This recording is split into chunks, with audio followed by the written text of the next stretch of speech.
Hello and welcome to another episode of Quotable. Yes, we are back. And better than ever. You better believe it. I know. It's only been a week. It's only been a week. But we got a treat for you today. It is the 2012. We say all of them are classics. It's 21 Jump Street. Yes. All right, cue the intro music. Let's try that again. Cue the intro music.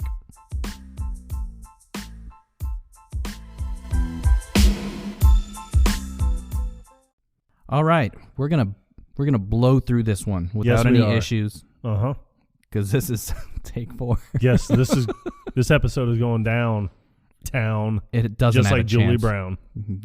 God damn right it is.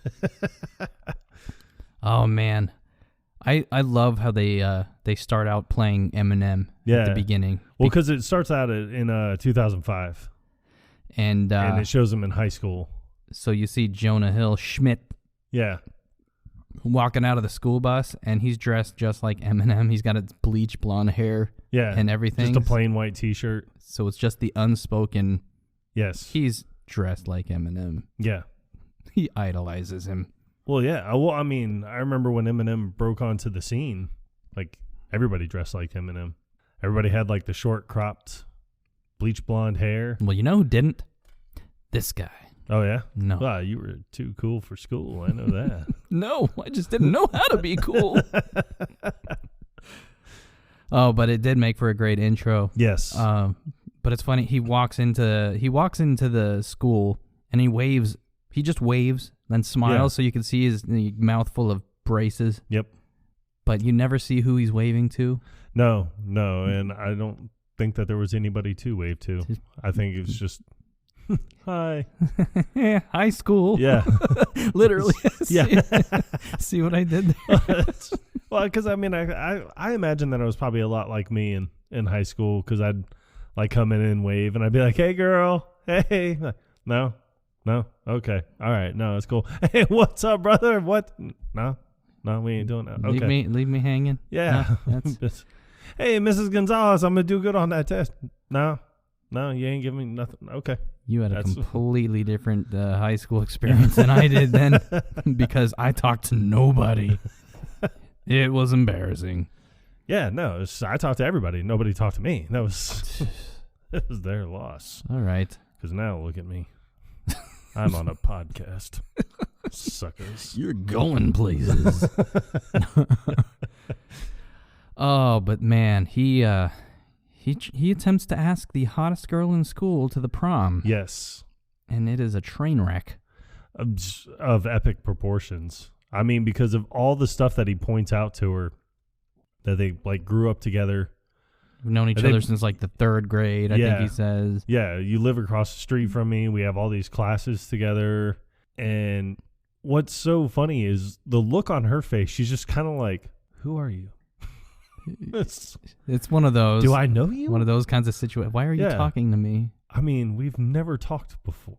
Why now? And then he brings up, he was like, the prom's in, like, 4 days. And then she's like, oh, God, you're not asking me, are you? Like, that's... This is like, that's not right, Michael. It's not. So this is when you see Channing Tatum's character, Janko, for the first time, and he's, got the Letterman's jacket on. Jesus Christ, man. Words. Jacket. Apparently, it is not math that is hard. It is English. It's the English language. I butcher the shit out of it.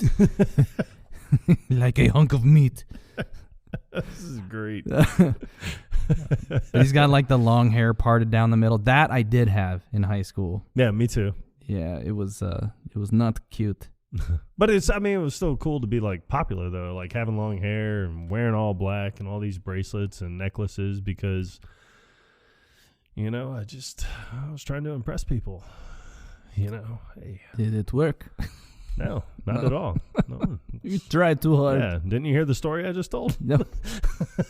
Oh, that was you asking the girl to the prom. Oh, man. But no, Janko calls him out for being a loser. Like, of course. Yeah. Like, why Yeah. He wouldn't be asking you to the prom. Yeah, it's like, look at her. You're a fucking loser. Yeah. And look at her. She's fucking hot. Just look at her. Look at her. Look at her. Look at her. I can look at her all day. Just look at her.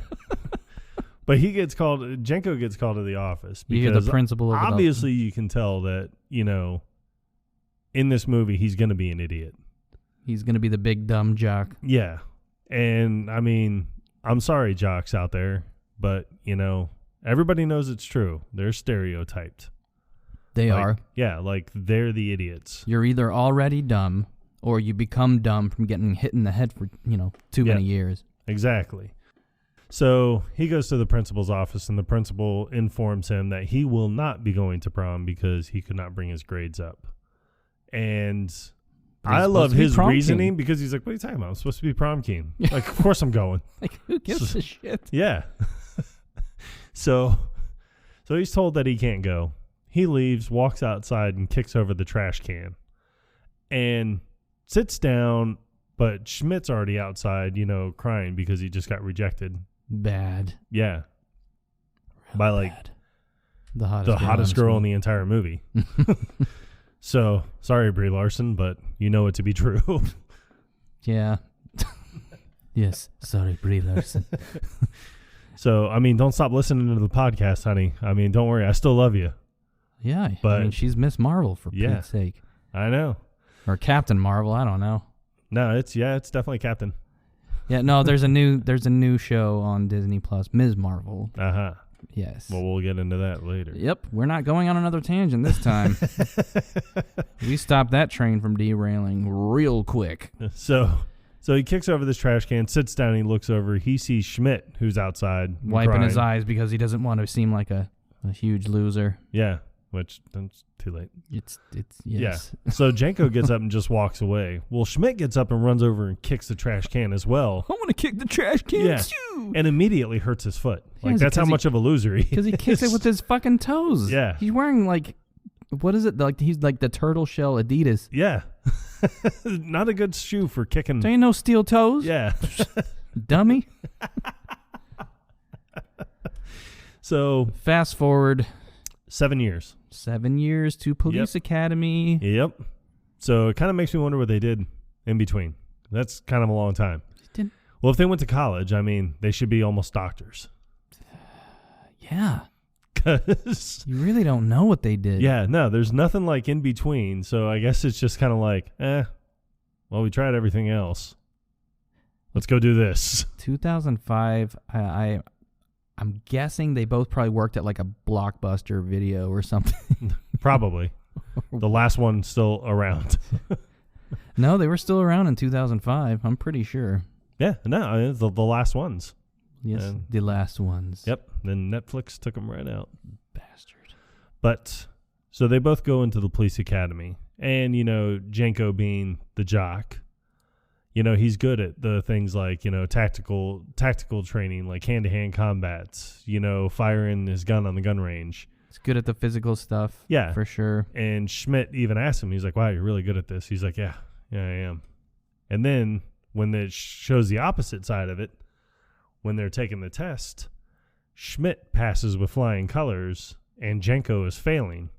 And he's just like, "Wow, you're really good at this." And he's like, "Yeah, I am." So Jenko is only left with one option. Hey, you want to be friends? And it's funny because maybe it starts out with benevolent intentions. I don't know. Because they're both benefiting from this friendship. Yes. But, they do end up actually becoming good friends. Yeah, they do. In the process. And it makes for a good buddy comedy. So many other buddy comedies out there. But this one, I think I love just because you have the buddy comedy of, where you have Schmidt, who is not good with physical things at all. And you have Jenko, who's not good with book smart things. But from how I understand it, to be a police officer, you really kind of have to have both. So I guess they're just going to try to help each other throughout their entire career. With the two of their powers combined, they make one good cop. Exactly. No, but they try to help boost each other up. Jenko tries to help Schmidt with the physical stuff, helping him get through like the training, the obstacle courses. You know, they have to pass this physical as well as the academic portion to graduate. Schmidt actually gets better and better and better at it and passes the obstacle courses with enough time left and everything. And I think in that's when him and Jenko are really kind of bonding, because then you have Schmidt who's helping him. He's like staying up late, studying and everything. Exactly. And then he passes with a C. Yes. But he's really fucking happy about it. C's passing. I'm pretty sure it was a C minus. It doesn't matter. It's passing. It passes. That's it. That's what I tell my kid in school. I don't give a shit what you get. It's passing. Anything good or better is fine by me. You don't have to be a straight A student. You can be a straight C student. Average is okay in my book. Hey, I settle for mediocre. Oh my God, you do. So it shows them going through their graduation. Yes. And then you think, oh, they're going to be these awesome badass you cops. Ready to be badass for the rest of your life, motherfucker? Yeah. Patrolling a fucking park and on bicycles. Yeah. With sirens. Love it. I do like that they did point out in the DVD commentary that the bikes were made by Smith & Wesson. Yes, That's awesome. I didn't even know that Smith & Wesson made bikes, but I didn't know that either. But when I heard that, I was like, I think I might buy a Smith & Wesson bike. So being cops didn't start out as glamorous as they were expecting it to be. No. I mean, it actually shows them being very bored.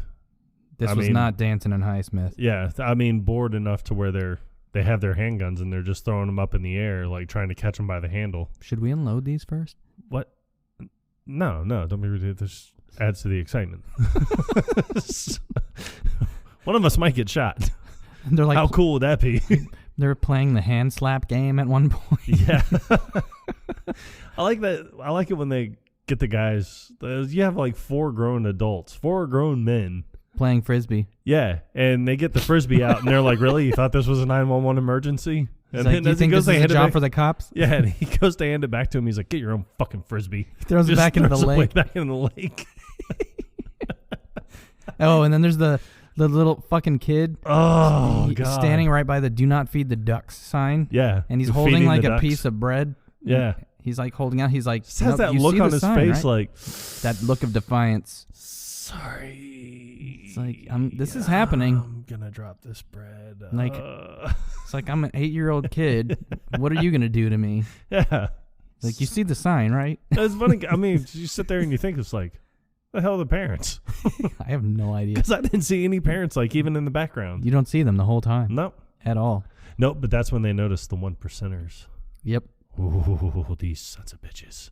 Yeah, it zooms in on, oh, God. What the hell is the comedian's name? I can't remember. Tip of the tongue, the teeth, the lips. Yeah, no, they see these biker dudes smoking the wacky tobacco. Yep. But it's funny, like... They definitely got the ganja. Jenko, he like zooms in on them with like eagle vision. Right. Because they look like they're a good distance away. It seems like it. I mean, a good distance enough to where they have to fire up their bicycles. Yeah, they do. And ride right over. But it's funny because like as they're getting on their bikes, it plays this like action music. Yeah. Shows like, close-ups. Dun, dun, dun. Like these badass bikes. And then it cuts to the wide shot and then you just see them pedaling. It took me forever to hear the sirens in the back because it's like... It's so quiet. it's so just like, what? It's like, I think I hear a siren. Yeah, so eventually they get to these bikers who could have been long gone by that point. Yeah. To call them out. But then, they get off the bike and they're like, oh, like, all right, what do we got here? It's like, marijuana is illegal. And then that's when the head biker's like, I got glaucoma. And then the other biker's like, nervous in big crowds. And then you see this third hippie ZZ Top looking biker, and he's like I got herpes. Well, he's eating a jar of peanut butter. Yes.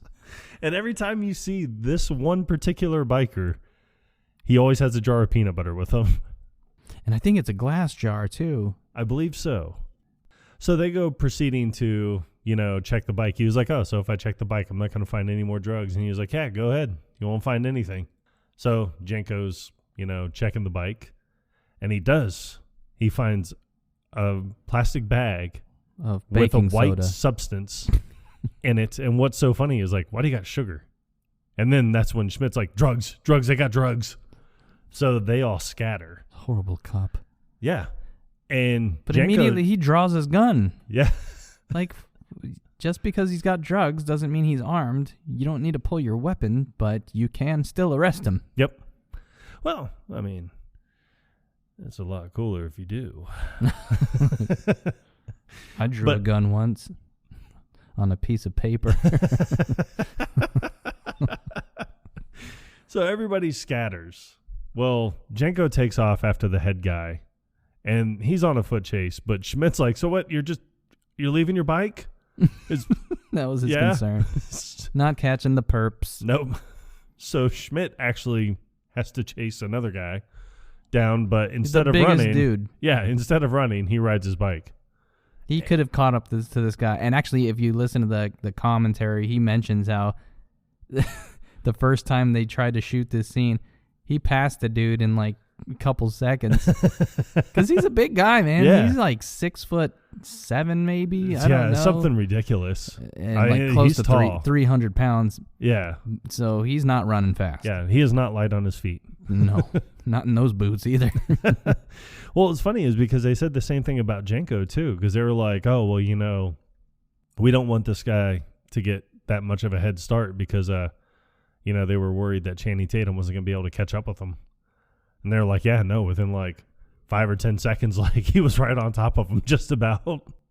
Schmidt tries to block off the bigger guy running through, and he just, at the end of this bridge with his gun drawn, he's like, I will shoot you. I will. Just stop. Stop. Well, the guy just barrels right over him. He just keeps running. Yeah, it just keeps running off into the distance. But it's funny because he was running away from them to begin with. Yes. And then after Schmidt passes him and he's holding the gun, he's running towards him instead of running away from him again. I think it's just because he knew, like, hey, this guy's not going to shoot me. And, I mean, he's not physical in any way. Like, I'm just going to roll right over him. I think my thought was like, he's like the juggernaut where once he starts running, he can't stop. That's a good way of looking at it because he did not stop. Astute observation. But Jenko ends up catching his perp. So he takes him down, and it's funny because he starts to read him his Miranda rights. He tries. Yeah. We'll give him an A for effort. Yeah, or a C-. You have the right to suck my dick, I think he's... So he's straddling him. He's got him face down on the grass, and he's handcuffing him, and he just starts, like, humping him. Yeah. Just tells him, like, you have the right to, suck my dick, motherfucker. He's like, ugh. Like, yeah. And then he tells Schmidt, he's like, yeah, no, we got one. So they start celebrating. Well, everybody in the park's like, yeah, all right, man. These cops are taking down these guys doing drugs, man. They're dealing drugs. Like, wow.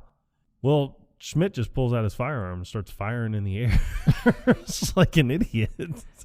There were no repercussions for this at all. Yeah, which is fun. I mean, because it does make for a funny part in a movie. It does. But I kind of imagine that would be immediate grounds for termination.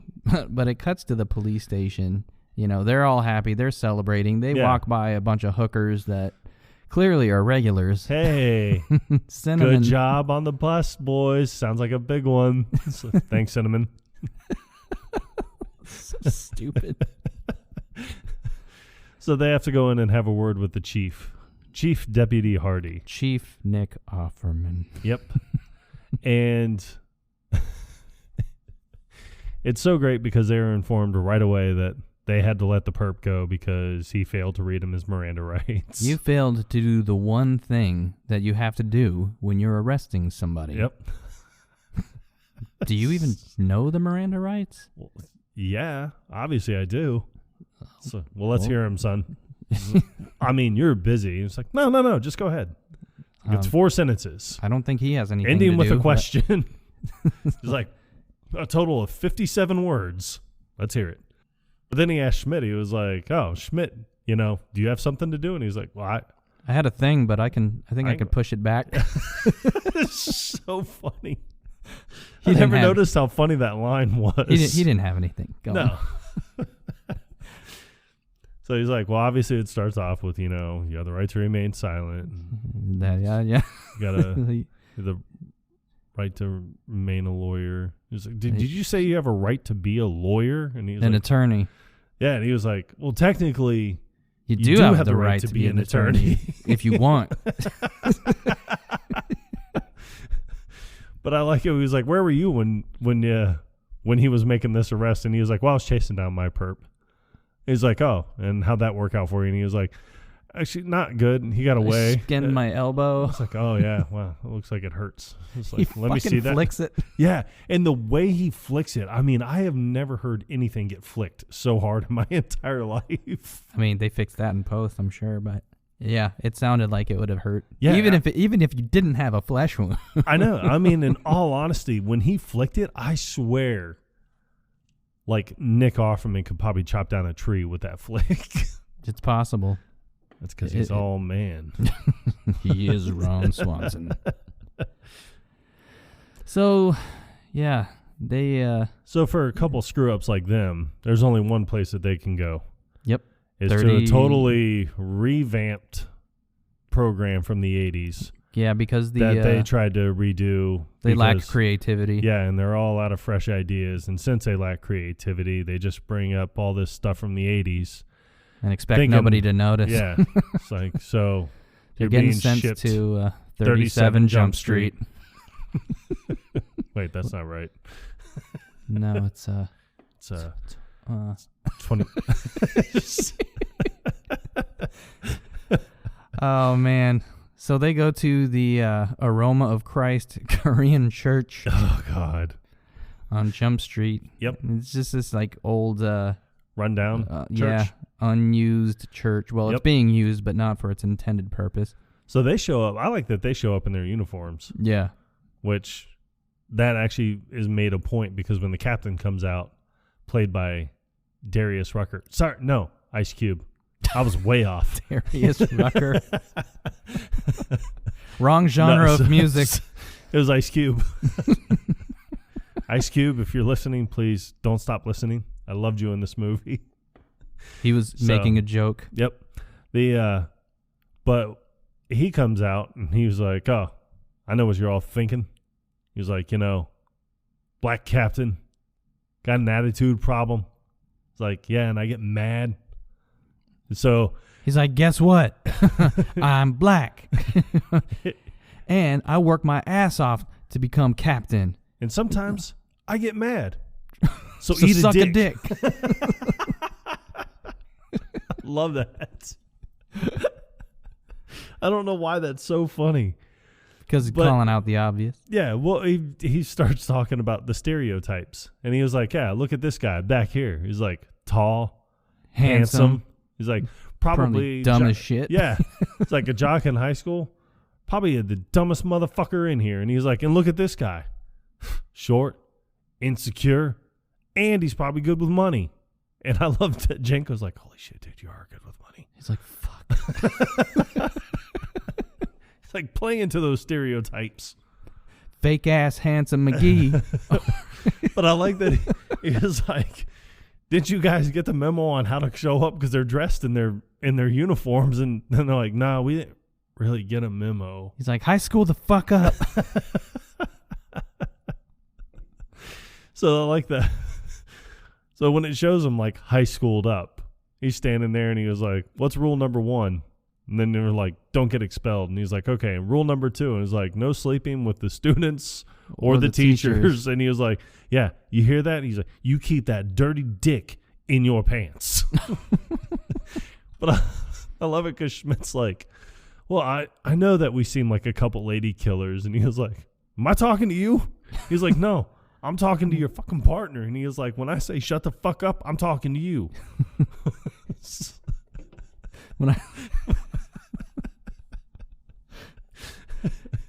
He's like, but when I'm talking to him, I'm talking to him. But it's funny because when he says keep your dirty dick, you got what's her face, Dakota Johnson, like looks down at it and she just stares. She's like, I want to see that dirty dick. But Ice Cube, I think some of the funniest things that he says in this movie, he doesn't say anything. It's like his facial expressions say it all. No, like the scene where he's eating the sandwich. Yeah. And he's just looking at him. Yeah. And he's just got this snarl in his face. Or when he drinks his coffee that one time. He curls his lip up like it's the angriest fucking cup of coffee. I'm going to drink this fucking cup of coffee like no one's business. And I'm not going to enjoy it, but I'm going to do it. But he tells them, I need you boys in my office right now. So they go to the office and they're watching this video on this new synthetic drug called HFS. Stands for Holy fucking shit. So it shows this kid, taking the drugs and then going through the different phases that the drug supposedly has on. My favorite one is tripping major ball sack. And he's just staring at the camera. It's the weirdest stare ever. And then it's like, you have the overconfidence. He's playing the guitar and the harmonica at the same time. Hey, Jessica, you going to go to prom with me? I already know the answer is yes. Then there's the fuck yeah, motherfucker stage. Yeah. And he's like jumping on the bed. Yep. He's got his shirt off. Yep. He's like listening to like techno music. But I like that Jenko and Schmidt are looking at it and they're like, I could watch this kid all day. It's like, this kid rules. And he's like, wrong. Ruled. He ruled. Like, parents found him in his bedroom. OD'd. So they have to infiltrate they have to go into the school, infiltrate the dealer, find the supplier. That's it. It's like, yeah, but what if we, just find the supplier? And he's like, infiltrate the dealer, find the supplier. It's not as loud on this countertop. Yeah. Infiltrate the dealer, find the supplier. There we go. Yep. You just got to be more aggressive. Uh-huh. He has to say it like 3 times before he gets his point. Yeah. So Schmidt, after this meeting, goes out and he prays to Korean Jesus. Yes, he has a one-on-one with Korean Jesus. They actually had to make this statue for this movie. Yeah, and so great. If you listen to the commentary, they mention how it's like they wanted it to be a Korean version of Jesus, but they didn't want him to look too Korean. Which I don't know how I feel about that. Yeah. Like, why not? It's like the most racist, non-racist thing you could do. I know. Don't make them too Korean. Korean the fuck up. Just enough. Just Korean. enough to get the point across. Yeah. We need them to be Jesus, but not all Korean. Mm-hmm. So clearly Schmidt doesn't pray. He doesn't pray, but he feels like this is the appropriate time to pray because he doesn't want to screw this. He doesn't want to fuck this up. Well, yeah, that and also high school for the first time around for him. It was a nightmare. Yeah, it was a nightmare. And he doesn't want to go through that again. Yeah. And I think in more honesty, I think he doesn't want to lose his friend. I mean, because Jenko was incredibly popular in high school. Man, he doesn't want the two of them to fall back into their previous roles in high school. Yeah, he doesn't want to be the nerdy loser kid while Jenko takes off and is, the all-star quarterback and everything, like the cool guy that is never hanging out with him. But Jenko's finding all this funny because he's just standing behind him. I'm sorry for swearing so much. I really just don't want to fuck this up. The end? I don't know how to end a prayer. The end? Yeah. I like that the window opens and Ice Cube's in the back. He's like, hey, stop fucking around with Korean Jesus. He ain't got time for your problems. He's busy dealing with Korean shit. He's like, get to Schmidt's parents' house. Yeah. I do like that. They don't even know. Yeah, they had no idea where they were supposed to go. He's like, no, you're back in high school, motherfucker. He's like, now get over. You're bunking at his mom's house. But I read that Ice Cube, a good majority of all the lines that he had were improvised. And that makes sense. Yeah. I mean, he's good at that shit. He is. I think a lot of the stuff that he did with the Friday movies were improvised too. But I mean, I'm glad that he made that change in his career, and he's, producing and starring in movies, man. He's really good at it. Yeah. Oh, he is hysterical in this movie. So they go to Schmidt's parents' house, where you find that they just have this obsession with their son. It's bad. Only when he's young. It's bad. It's really bad. They've got a whole collage of framed photos of young Schmidt hanging on the wall. It's just covered. Yeah. It looks and he even points it out. He's like, could you change these out? He was like, this looks like I died in a car crash when I was a kid, and you guys just never got moved over on. it. He was like, I look like Fred Savage from the Wonder Years. He did. He did. He looked exactly like Fred Savage from the Wonder Years. Oh, man. Janko, he finds I'm naked and wearing Indian friendship bracelets in this. That's how you know I was naked. Yeah. He's like, I remember it. Am I even wearing underwear in this picture? He's like, no. No. Because I remember it. I've told it to a therapist like 100 times. Janko finds this like Native American looking vase that's on the fireplace mantle, and he's like throwing it in the air. Like, who does that? Yeah. But then his Schmidt's mom, like, I might have done that. Well, Schmidt's mom, I may still do it. She's like, no. She's like, put that down. She's like, we just brought that back from Sedona. That's the souvenir that you. It's funny because look at my shirt. That's awesome.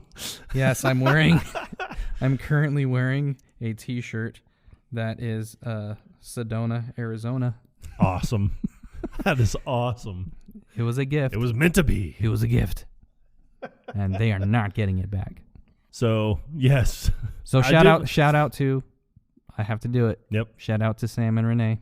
Because right. I do love this shirt. Yeah? It's one of my favorite shirts. Nice. But I do love that that is her claim. Like, no, we just brought this back from Sedona. Like, don't touch it.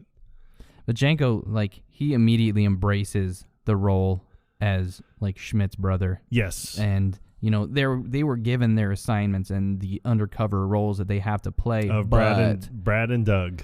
But they hadn't well, see, I would say Janko probably didn't really read the files. I don't think either of them did. I mean, I would expect Schmidt to, because he seems to be more detail oriented. Right. And I think that it does show him reading the files like while he's laying on the bed the night before they go back to school. And he was even saying too, he's like, oh no, it's like, dude, we gotta make you cool. Like, if you're gonna be seen with me, like, and then that's when he gets worried, and he was like, you don't think it's gonna be like before in high school, right? You're not gonna ditch me and make fun of me and stuff. And he's like, no, it's like I would never do that to you. Best buds, Yeah. But even when they were still at the Aroma of Christ. Yes. The chief was telling them what they were going to be, like classes where they were going to be enrolled in. Yeah. Because Janko was going to get all the dummy classes. Yeah. Like drama. Yeah. It was like drama and art or something. Something like that. He's like, yeah, just some shitty classes. And he was like, and I enrolled you. Like AP chemistry. Yeah. Well, it's funny because he's looking at it and he was like, yeah, says you were a virgin in all through high school. And he was like, really? It says that? And he was like, no, it doesn't say that. I just assumed it because of your honor, like your many years on the honor roll and your dedication. Juggling squad. Yeah, the dedication to the juggling class. And he was like, it's actually a juggling squad, but okay. I think he called it juggling brigade at first or some shit. Yeah, something weird. It's just like it was a juggling society, but okay. But anyway, yeah, they're getting ready to go to their first day of high school all over again. Yes. And then they have this whole dialogue about whether they should two-strap it. Well, Schmidt is two-strapping it, and he's like, what are you doing? He's like, what are you doing? And he was like, what? What are you talking about? He's like, you're seriously two-strapping? He's like, yeah, what? You know, you always two-strapping. He was like, no, man, a single strap. You just single strap. He was like, I would no strap if that was a thing. Yeah. And what we were talking about, people are backpacks. Yes. So at school, whether you're a single strapper or a double strapper, well, I don't know. I haven't been in school in 30 years. So, God, I hope it's not been that long. Shit. It's been a little over 20. I know that. Yeah. It's about that.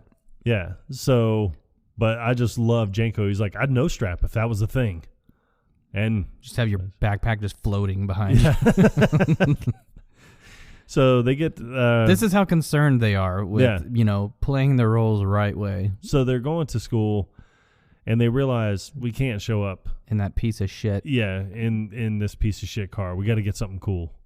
So they go and get a Camaro SS, like a 66, 68 Camaro SS, something like that.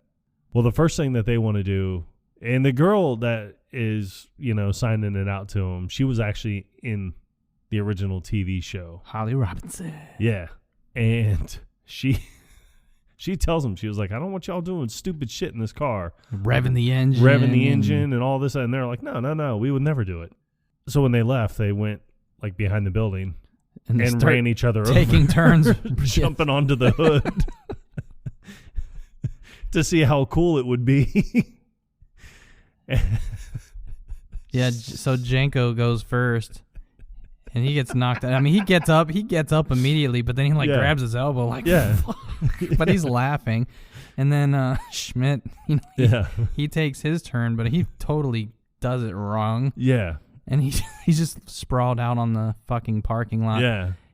He's like, are you all right? He's like, I think I shit my pants. I think what's great about that is if you watch like the deleted, not a deleted scene, but kind of like the extra things when they're talking about like on the commentary. Like, he broke the window. He broke the windshield. You can actually see it, but I don't think they used real glass for the sake of filming this scene. They probably used that the sugar. Yeah, sugar glass, I think. But, so funny, though. So funny. So then when they pull into school, they're pulling up, and then that's when Schmidt tells him, he's like, hey, park in the handicap spot. It'll look cool. Yeah. And then Janko's like, oh, that's awesome. But then they get out, and then Schmidt immediately double straps his backpack. Well, that's because he sees everyone else, and everybody else is two strapping, and he was like, "Dude, everybody's two strapping. I got a two strap. I have to." And he was like, "No, you don't." He's like, "No, don't give in to peer pressure. Yeah, don't give in to peer pressure." He's like, "No, single strap is peer pressure." So he double straps immediately, and as he's walking up, they start seeing all the different cliques. They're trying to identify what each one is. Yeah. You got the nerds. Yeah. You got the jocks. And then they see another group, and they're like, I don't know what that is.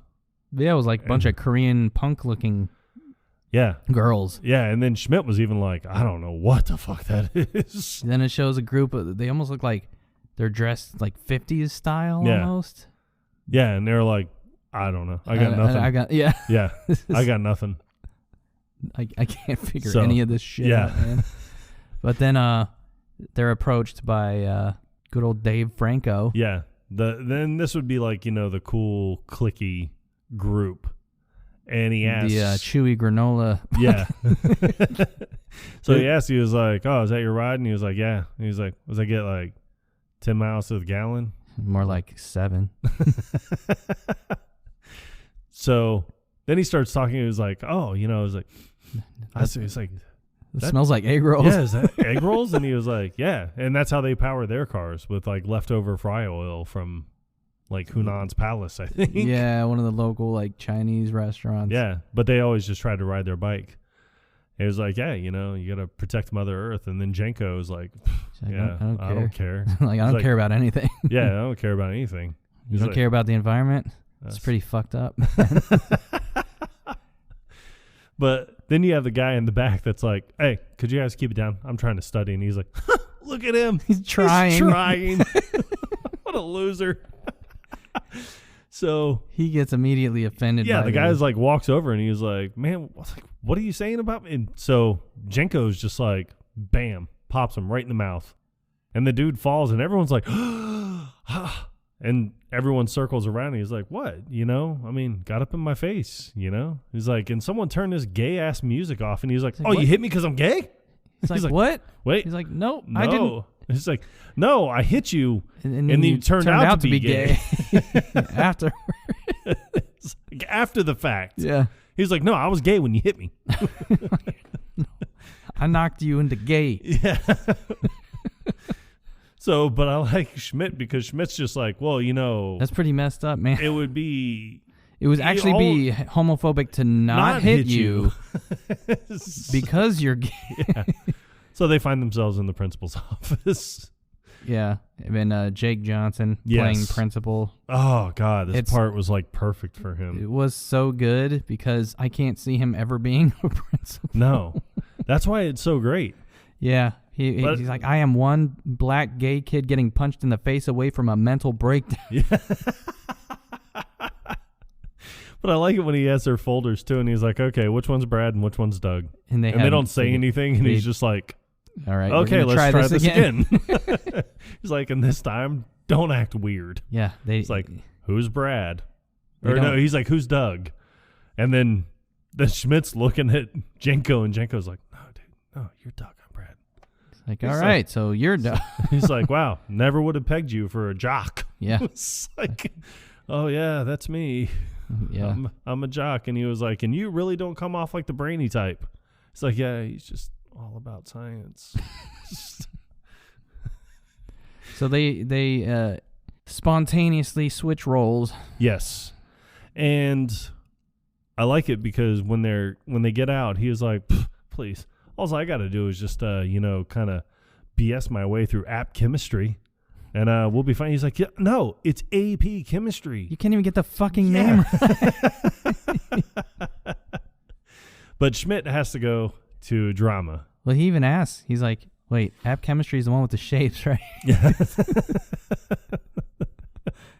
So you can tell that this is probably going to take them quite a while. This is going to end badly. Yes. So they go...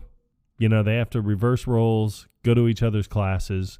Well, while he's in drama, and you have Chris Parnell, who's playing the teacher, who in this role says some of the weirdest shit I've ever heard in my entire life. Because he talks about, he's like, well, I did stage theater in the 80s in New York, and one time I was doing cocaine with Willie Nelson's horse. It was 2 hours before I realized that the horse was dead. It's like, what? The hell does that have to do with anything? Yeah. But anyway, here's Peter Pan. Yeah. That's it. Talk about Mr. Tangent.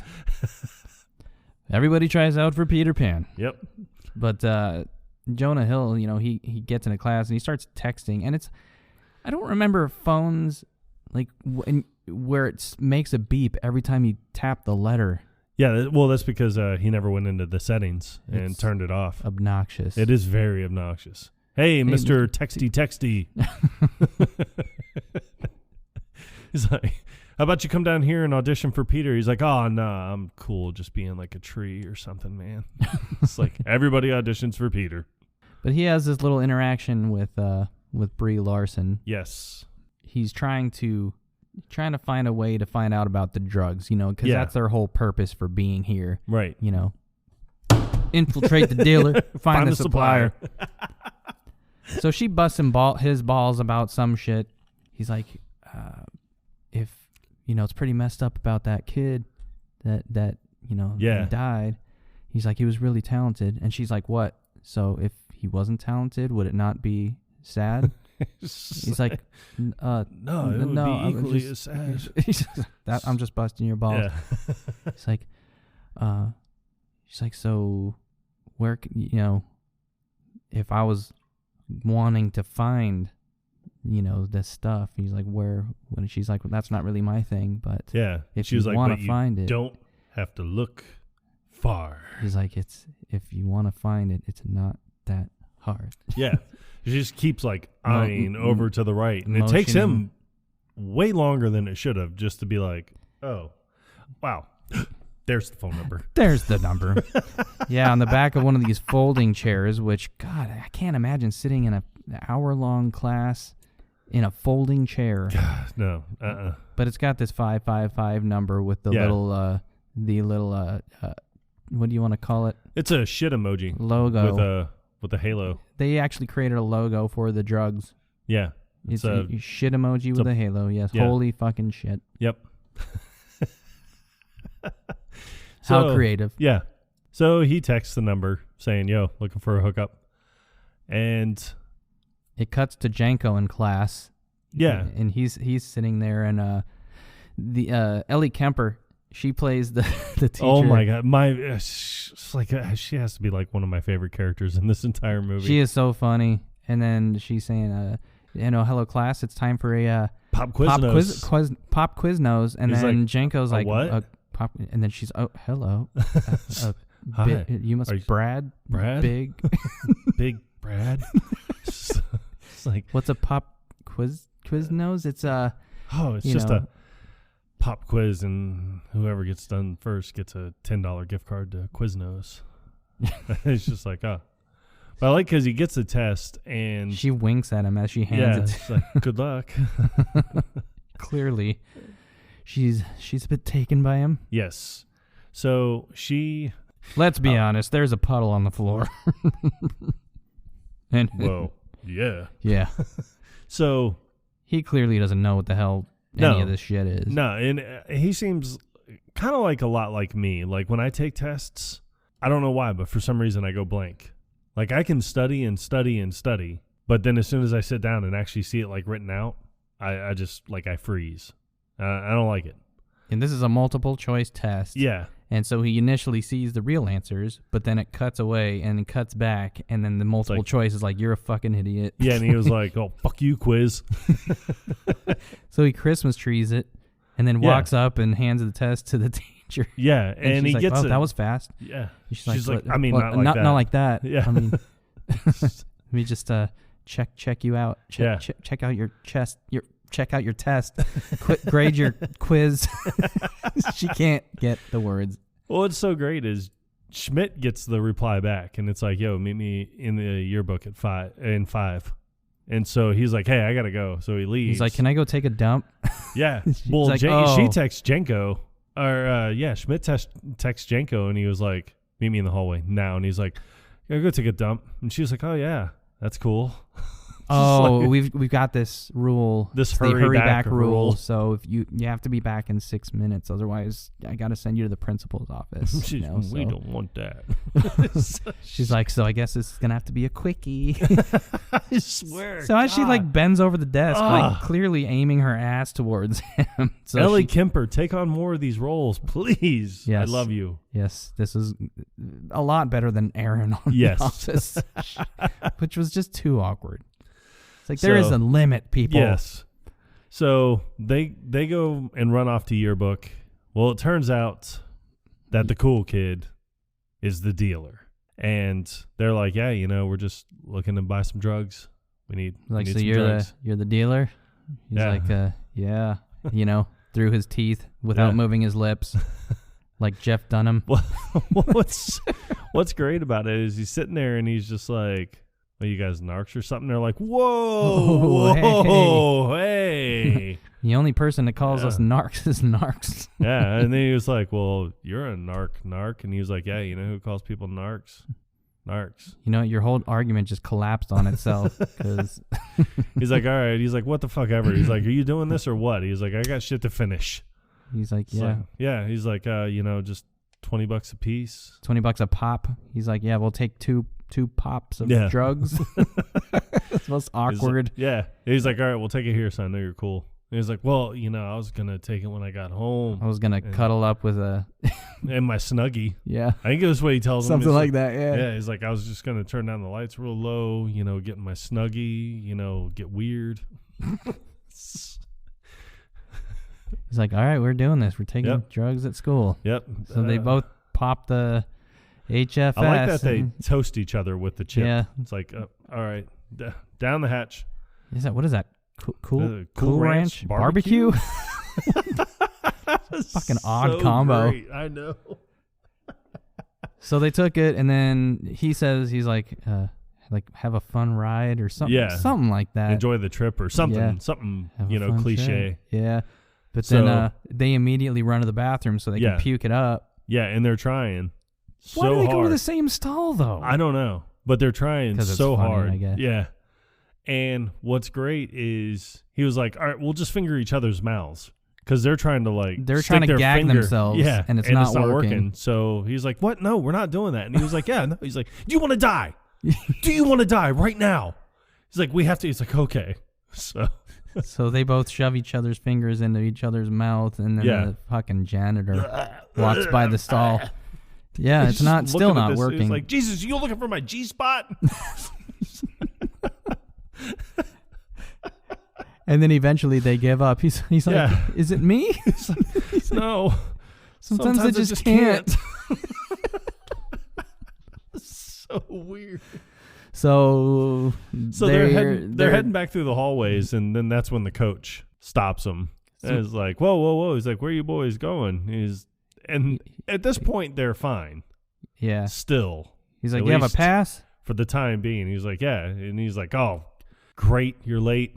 I got to take you to the principal's office. They're like, whoa. And I love it because when Schmidt puts his hand up, he's like, don't you dare put your hand up at me. It's like, I consider that a threat.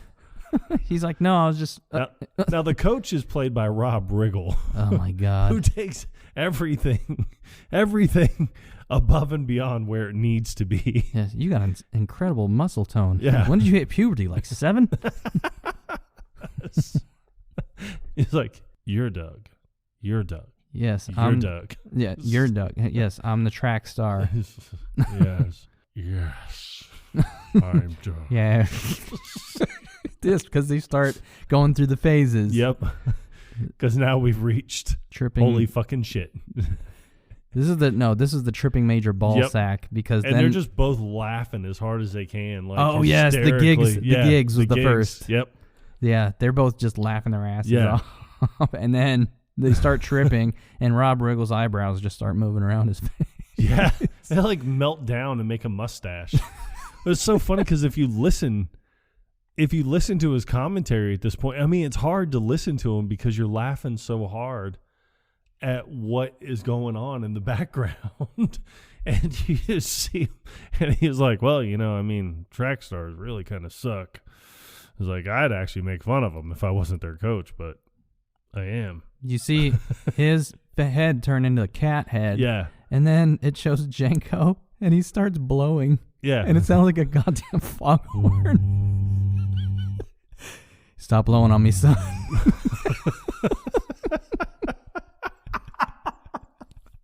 Oh, my God. How many times did we rewind that?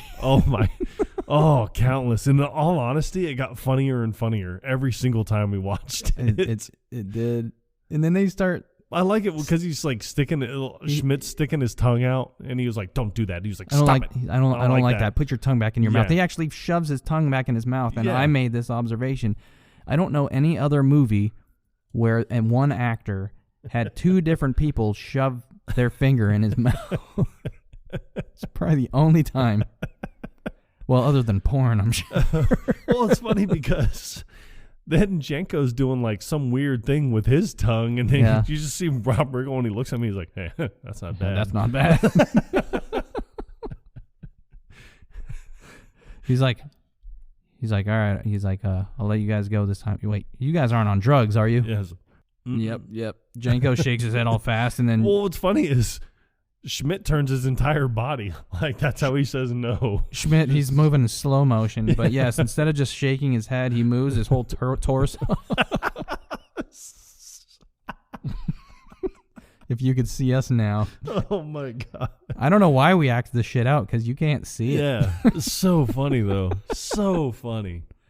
So then it shows the overconfidence because, they were at the track. He had the track meet that afternoon. Yeah.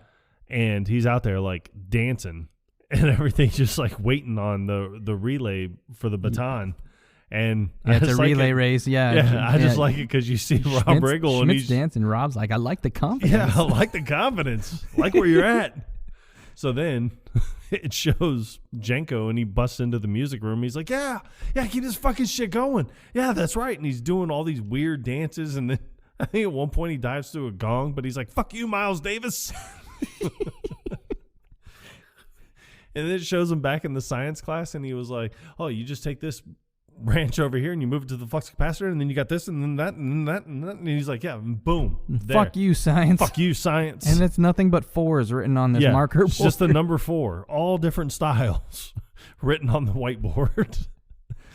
And then finally, when it goes back to Schmidt, he starts running, gets the baton. And the way he starts running is just so weird because he's not a natural runner. No, he's not a natural runner at all, but it's almost like after 5 feet, he was out of breath. So you just see him and he's got his tongue out and he's just like, He's like, it's like, stop, you have to run. And then the other runners are catching up to him. So he starts knocking the batons out of their hands. He was like, no, you can't do that. And then eventually he just chucks his baton across the finish line. Don't throw the baton, you jackass. But after that. He's got the baton and he's holding it like it's his dick and he's just grabbing onto it. And he was like, don't treat the baton like it's your dick. And then Rob Riggle tries to grab it from him. And then he starts making a face like, oh, you like that? And then you can actually see Rob Riggle start laughing. Yeah. But they kept it in the movie. Oh, it's too funny. Oh, my God. And I found out that he was actually sick during the filming of this. So he had no voice, which was perfect because he didn't have to say anything during this scene at all. He just had to run like a goofy bastard. And then but then he passes out on the track. Because then you got a sleepiness. A sleepiness phase. Yeah, and Jenko's, I think, laying in the fountain at the school.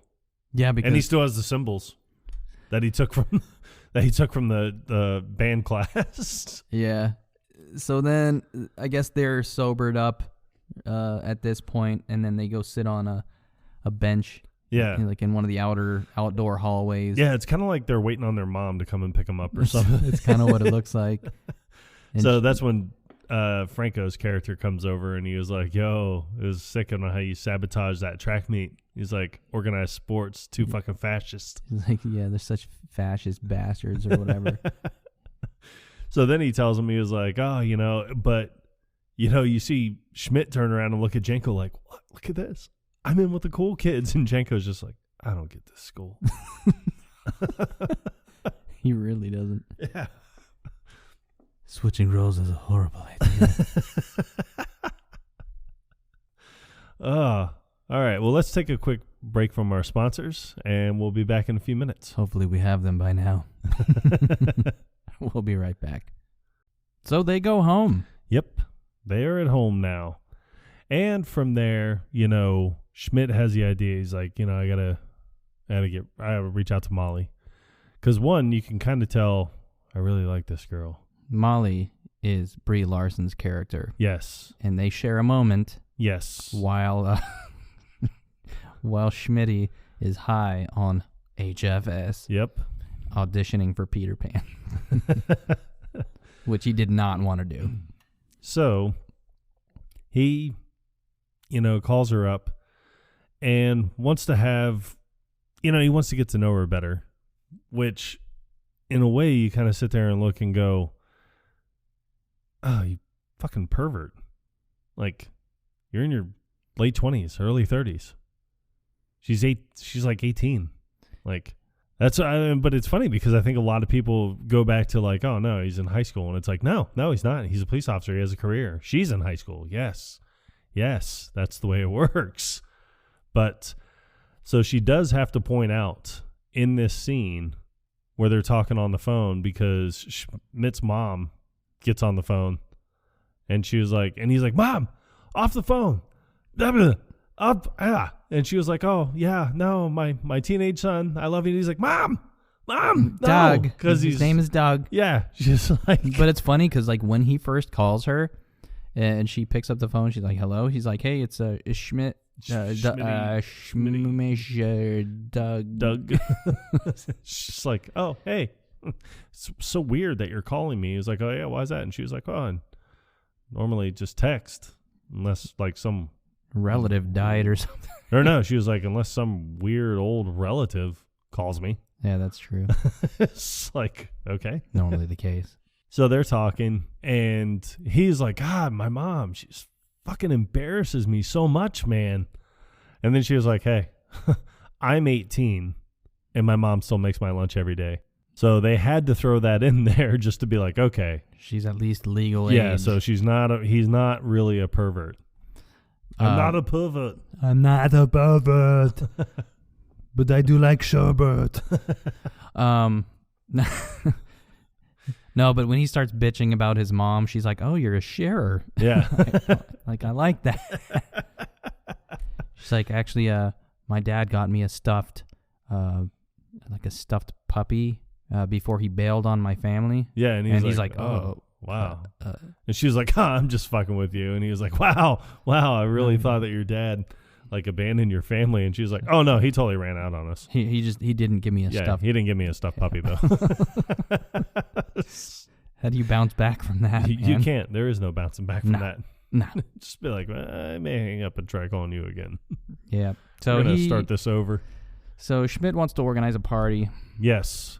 Because he feels like he can infiltrate the dealer and find the supplier by throwing a party. Yep. That's how they have to do it. Getting all the cool kids. But Janko comes in, and Janko, he starts typical brother fashion. Yes. He's doing like the older brother thing where like, my little brother's on the phone. I'm going to fuck with him. Yeah. Like I'm going to put my ass right in your face.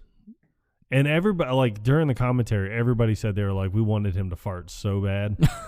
So bad. Channing Tatum don't fart. Yeah. No. He's too perfect for that. But he grabs like this giant stuffed giraffe, which apparently, according to the commentary, had like metal wiring inside, so it was actually hard and very painful. So he kept hammering Jonah Hill with it, like pecking at him with the head of the giraffe while he's on the phone. And I guess he just had to fight through it. But he said it was actually sore after. So, and he was like, yeah, I think I'm having a party and stuff. So, invite some people. And she was like, what if I just put a thing out on Facebook? And he was like, oh, yeah, cool. Like, but she starts talking to him about, I can't remember, it was like family or something. And he's getting the shit kicked out of him. But she thinks like, she was like, oh, I didn't mean to choke you up or anything. He was like, no, I gotta go, bye. So, and you hear him yelling at Janko right before he hangs up. Yeah. He's like, get the fuck up. So then it cuts back to the Asian church. And that's when you see Ice Cube chewing that sandwich and says a million things without saying a word just because of his facial expressions. And he's going back and forth from Doug to Brad to Doug. Y'all throwing a party? It's like, what? No. Word is on the Twitter sphere that y'all throwing a party. Yeah, that y'all two fuckheads are having a party. It's like, now, if any of my officers are caught giving alcohol to anyone in school, your ass is getting bounced out of Jump Street. He's like, something about duct taping a snorkel to their mouths and him shitting down that snorkel. Yep. Very visual. So they go and, start procuring things for this party. Wait a second. How are we going to buy alcohol? Oh, shit, man. I don't have a fake ID. So they're leaving the liquor store. They got kegs. They got bottles. They got all They got a kinds whole of shopping stuff. cart full of shit to bring to this party. So they start mixing booze in like a big punch bowl and everything. Yep. Well, hey, we need drugs for this party. Oh, man. Where are we going to get drugs? So they go to the police lockup. Yeah, they go into the police evidence lockup, and he's like, "All right, I got a pound of coke." It's like we want to get them high, not ruin their lives. It's like pound of marijuana. It's like best party ever. So they set up the house, and what's really funny is you have this entire wall of Fred Savage looking pictures. I think they swapped some out to have pictures of Janko too. No, one picture. That's it. He just hung up one picture. The one where he looks like Kurt Russell. Yeah, and he was like, wow, look at that. We really do look like brothers. It's like, no, you don't. Not at all. Not at all. Not even This close. isn't even taken in the same house. No. It's like, okay. Completely separate family. Yeah. So. But they take a shot before this party gets started. Yes. You know, just to toast to a successful party. And I feel like they're toasting for the wrong reasons. Like, they want to infiltrate the dealer and find the supplier, but I feel like they more wanted to have this party happen and be successful. Yeah. But they take a shot of this shitty looking tequila. It looked like some off brand that I've never heard of. Schmidt spits it out. Yeah, Janko looks like he's not taking it very well either. No, he looked very horrible. Yeah, horrible this tequila. This tequila. But he actually drinks it though. But this is what they dump into the punch bowl though. Yeah. So everybody else has got to choke it down. Yep. So then you hear the door knock. And during this whole time, you know, Janko has been trying to infiltrate in his own way in app chemistry. And he's becoming friends with the nerds. Yeah, he is becoming friends with the nerds. So in this high school roundabout, the second go around for these guys, the roles are switching where Janko is becoming the nerdy dweeb, although he's not smart and not really becoming smart. But he fits in more with them. He fits in more with the nerds than he does with the jocks or popular kids. And Schmidt, who was a nerd all through high school and a loser, now fits in with all the popular kids. Go fig. Yeah.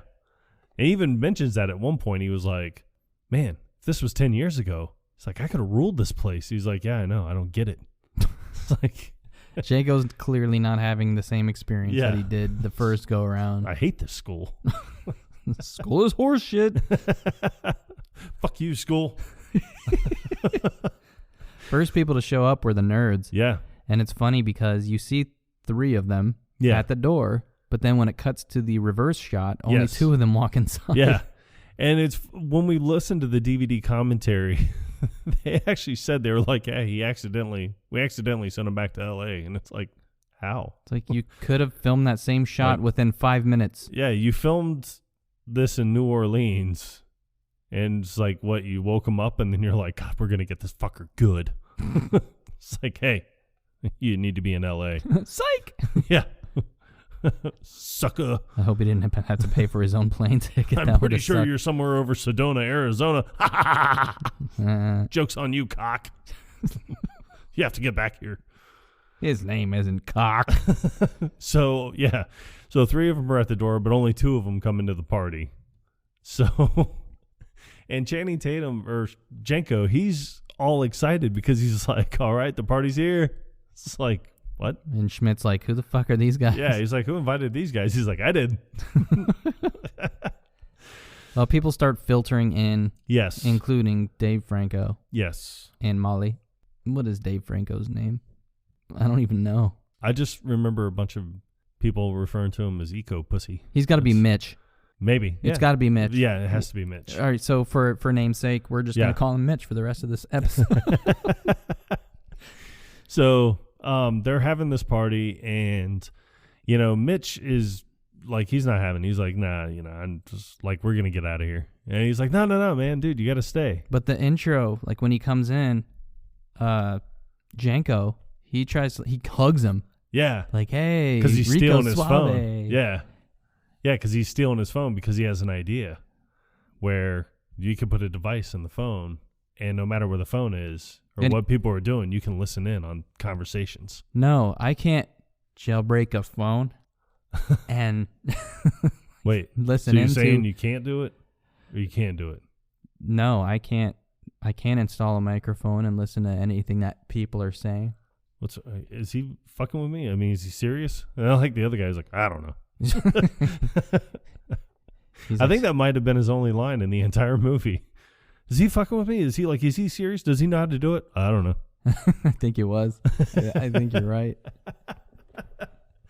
So at the party, he does steal Mitch's phone, and gives it to the nerd so they can install this program. Well, he's trying to, just stall everybody, but that's when the other people show up from the other school. Yeah, this guy shows up. I guess he's another dealer, but he's trying to get in on the HFS action. Yes. He's like, heard you guys got some new shit. Yep. He's like, we want to get in on that. It's like, yeah. But, Schmidt has to actually come in and intervene, calm everything down. He's like, whoa, man, just take 5 minutes. He's like, yo, you come into my house. This is where I come to find peace. It's like my sanctuary. It's like, and then you're in here with your negative vibes. He's like, you're like a metaphorical bull in a china shop. Yeah. Breaking vases and shit. So finally when it gets in, he was like, oh, you want to get real? He's get like, real? He's like, oh, yeah. Yeah, it's getting real. MTV. Yeah. Seven strangers living in the same house. It's like, what, Scott? What, Scott? What? He takes his shirt off. He's like, it's getting hot in here. He's like, oh, yeah, it's getting real hot in here. So then, finally when he hits him, it's funny because you just see Janko's upstairs. And then all of a sudden he's just like, what was that? He wouldn't have heard anything. He gets gut punched. I know.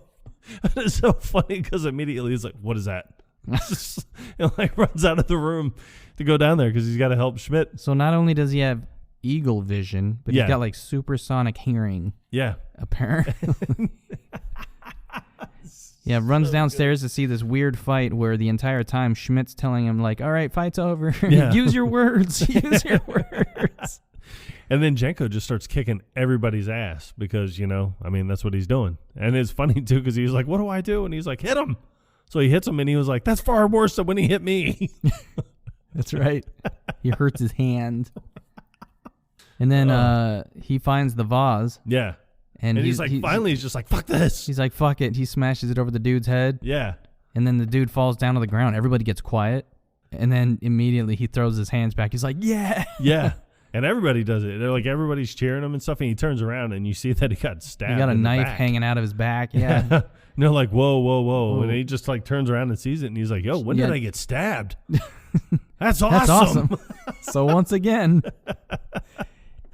he is, by sheer dumb luck, yep, fucking popular with everybody. Yep. And everybody loves him. So Janko pulls the knife out. What does he put in Schmidt's mouth so he can bite down a lemon? He bites down. Okay, yeah, that's right. Yeah. And when he pulls the knife out, it's got this little stubby blade. It's like a ceramic, hand carved knife. Yeah, it looks like it's like a Native American knife or something. Also from Sedona. Yep. But it's funny because it's just zoomed in on the knife, and Channing Tatum does this weird move real quick with the knife. And they even mentioned it on the DVD commentary. They're like, man, what kind of move was that? And he was like, I pulled a knife out of my friend's back move. Celebratory. But Molly comes by with duct tape and I don't know, almost like a paper towel or something. Yeah, I think it was a paper towel. It was nothing more than that. This is what high schoolers do when somebody gets injured. Yep. Don't worry, I got the paper towel ready. They don't go for the first aid kit. They go to the kitchen. Nope. Definitely not going to the hospital. They go to the packet drawer. Yep. Everybody's got one. Oh, yeah. Yeah. Oh, yeah. Yeah. You got the packet drawer. You all right, Molly?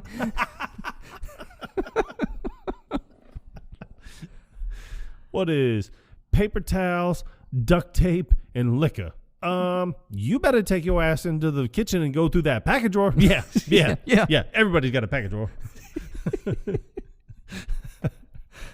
Oh man. So his phone gets, hacked, and Janko was able to get his phone back into his back pocket without him realizing. But eventually Schmidt's parents, who had left to go on a little trip, they turn around because they forgot her phone, his mom's phone.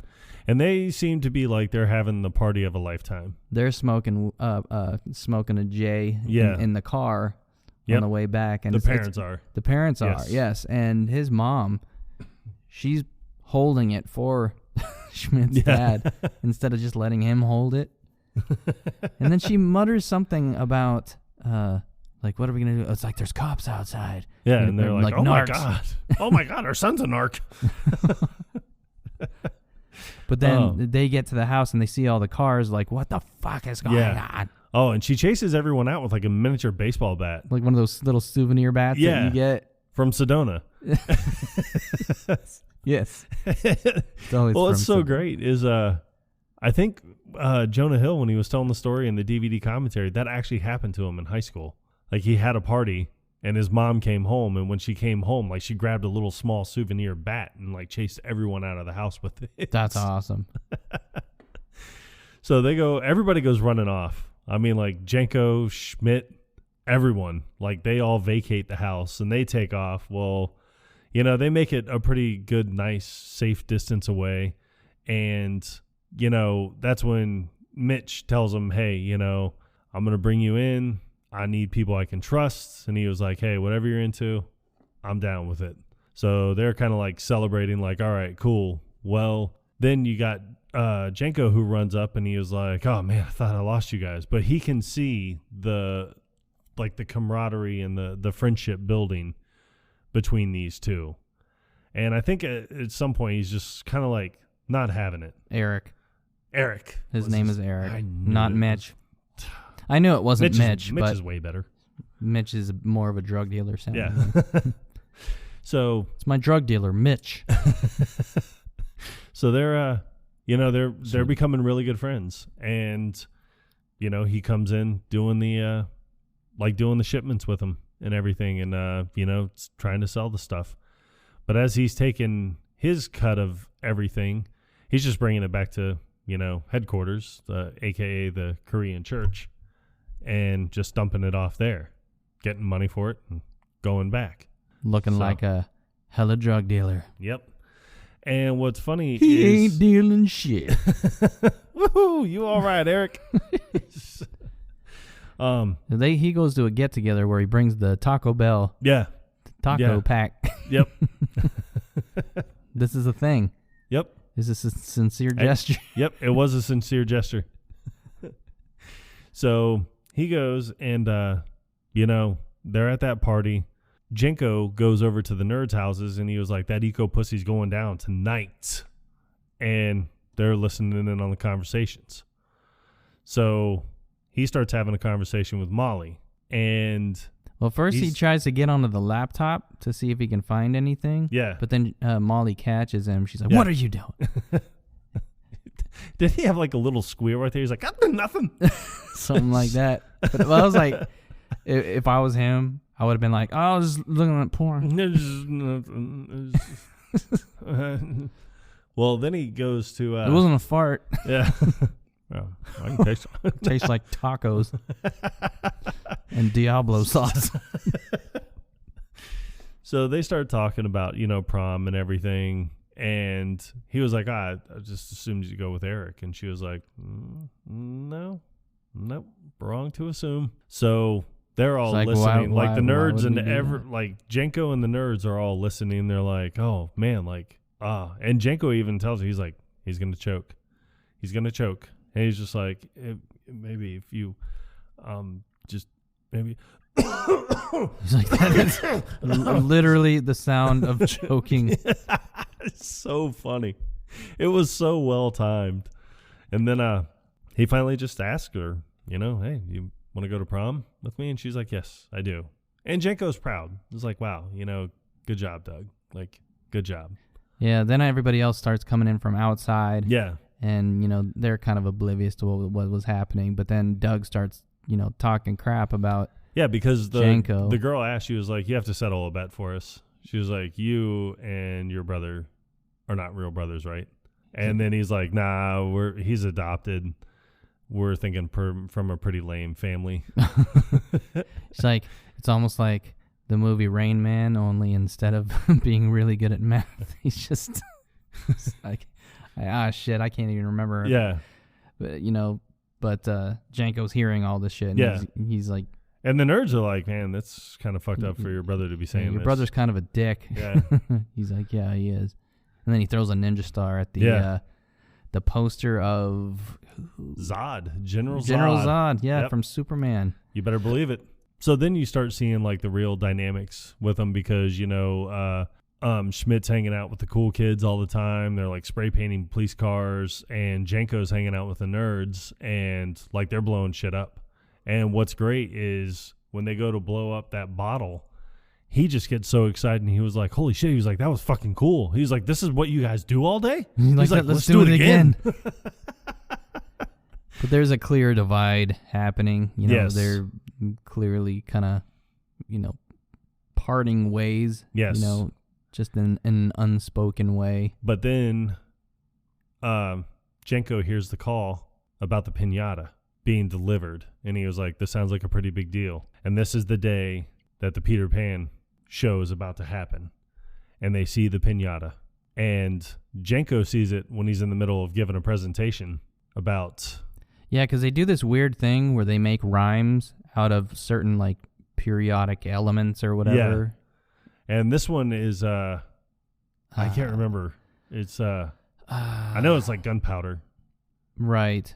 It's not potassium. It's, well, the one main kid that he interacts with more, he did the H2O, but he does something about potassium. No, something chloride. No. Potassium nitrate or something like that. Something nitrate, I think, possibly. But they used to use it to make corned beef, apparently. Yeah. And then it was funny because I like it when he's like, if you don't know what it is, you're a butt muncher.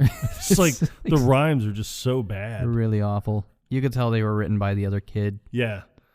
And he looks out the window and sees Eric and one of the other guys. The one who got that he punched hit, in the face, yeah. With the piñata, and he's like, shit. So he leaves. He takes off, and Ellie Kemper is like, yeah. She gets all freaked out, like, where are you going? Clearly not for the reasons a teacher would be concerned. So he runs off and finds, Schmidt, and he was like, hey. He barges into the dressing room. Yeah, and he's like, oh, hey, Molly. He's like, yeah, I gotta steal you for a minute, man.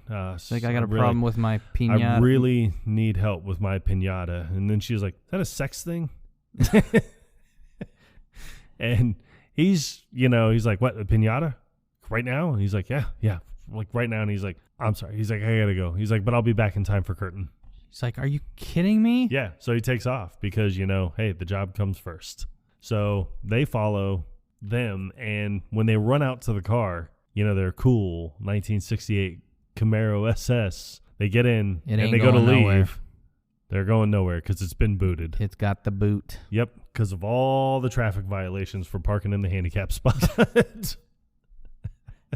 And it looks like the car has not moved the entire time. So they take the driver's ed car, and they follow them, and they are meeting up with the 1%ers. No, as they're driving off, the driver's ed teacher's like, wait, come back. He's like, yeah, I don't give a shit. No one cares. Like, fuck it. I hate my life. This is bullshit.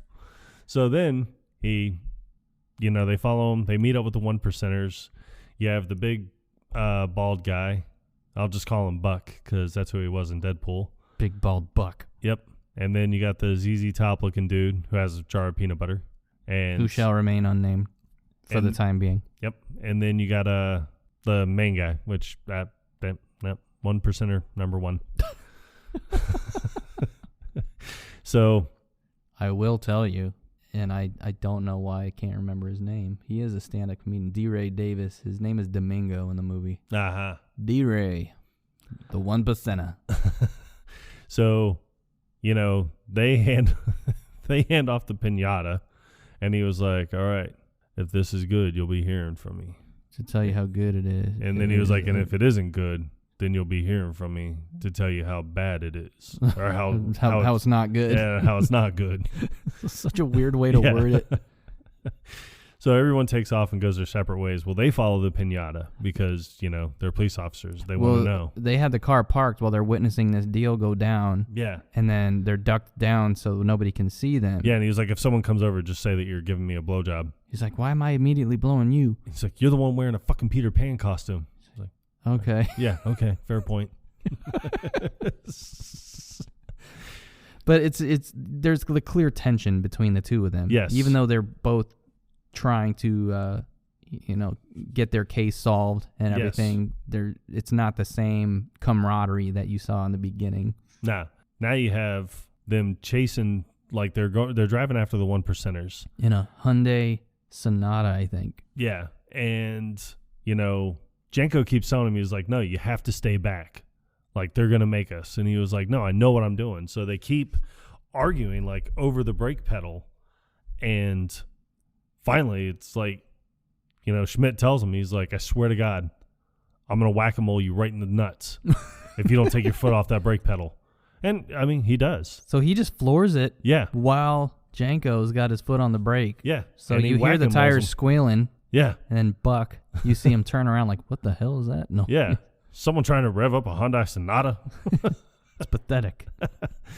So he punches him in the nuts.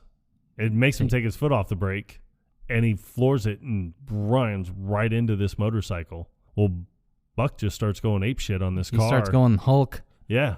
And, I mean, destroying this car. he gets up on the hood and just starts jumping up on and down on it. Yeah. So, their only option is to drive away as fast as they can because, they're outnumbered. What would you do? I'm going to drive away as fast as I can. Absolutely. So they come across like a wreck, I think, on the highway. So they have to abandon the car. So they're running, and he was like, come on, you have to run. And he's like, what are you talking about? He's like, I'm wearing tights. And he was like, I'm wearing skinny jeans. Same thing. Are you texting? Yeah, he's texting Molly because, he wants to let her know that he's I will be there on his very soon. Yeah, he's trying to be cute to ease the tension. Just easing the tension, baby. Yeah. Ooh, you all right, Doug? You text away. But yeah, they end up getting into another person's car, and it's funny because as they get into the car, it's like an attractive woman, and well, first they steal the Porsche. Oh, that's right. Yeah, he gets in the Porsche, and then the guy's like, "No, I'm sorry." He's like, "This is my car. Get out!" And he headbutts him and knocks him out. And he's like, "Boo! You just got knocked out, dude." Yeah. So they get in the car and take off. That's right, and they're hoping to find something that they can use as a weapon to, Yeah, there are no guns or anything. He finds golf balls and a tennis racket. What am I supposed to do with these? Because Schmidt's driving. Yeah, so he just keeps like hitting golf balls at him with the tennis racket, and that guy skins out and I think crashes into a propane tank truck. That does not and all blow the up. tanks fall off, and he's like, "No, it's gonna blow," and then nothing happens. And they're like, "Oh, that's weird." It's weird because it gets quiet. Like they cut out all the ambient noise. Yeah. No music, nothing. You just see the two of them in the car, and it's like, I'm pretty sure that was going to blow up. Yeah. Really thought that was going to blow up. So then they get stuck in another traffic jam. Yeah, that's when they get out and they find another car to get into. Yeah, and that's when they find the hot girl. And they're in her like pink Volkswagen. Yeah, it's like a Mary Kay pink freaking V-dub. He's like, "Wow, you are so incredibly hot." He's like, "You are beautiful. Somebody's definitely gonna pick you up." She's like, "Pick me up, what?" They just leave her on the side of the road. But she's got a fucking gun in her glove box, like a 4-chamber like pistol. I've never seen anything like this before. So he's telling Schmidt, he was like, "You got to shoot, man, shoot," and Schmidt is locking up, man. He's choking. Yeah, because they got the main 1%er, Domingo, driving alongside of them with a piñata, stowed in the back of his motorcycle. and Schmidt's choking once again. So it's up to Janko. So Janko grabs the gun and starts shooting.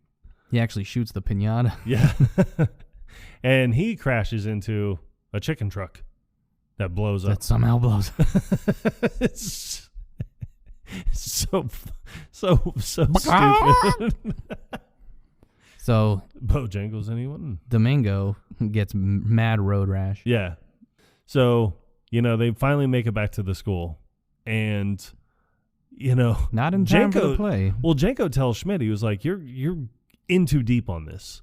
He was like, "I found a college application on your desk the other day," and he was like, "Hey, Eric's going to Berkeley. I don't know how long this is going to play out." He's like, "You know what? I really think I could get in there too. I could be like a doctor or something." He's just like, "What are you talking about? Like, you're a cop." You're a cop. You don't have any reason to go to college now. So this is where the true divide comes in. And that's when he even tells him, he's like, "At least I know my Miranda rights and I'm not an idiot."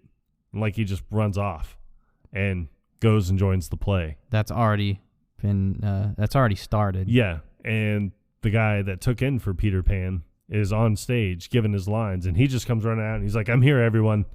I'm here. We can do the news." Yeah, we can start now. We can start. He's like, "I know I missed a couple acts, but I'm here. Let's do this. Get off the stage, fake ass Handsome McGee."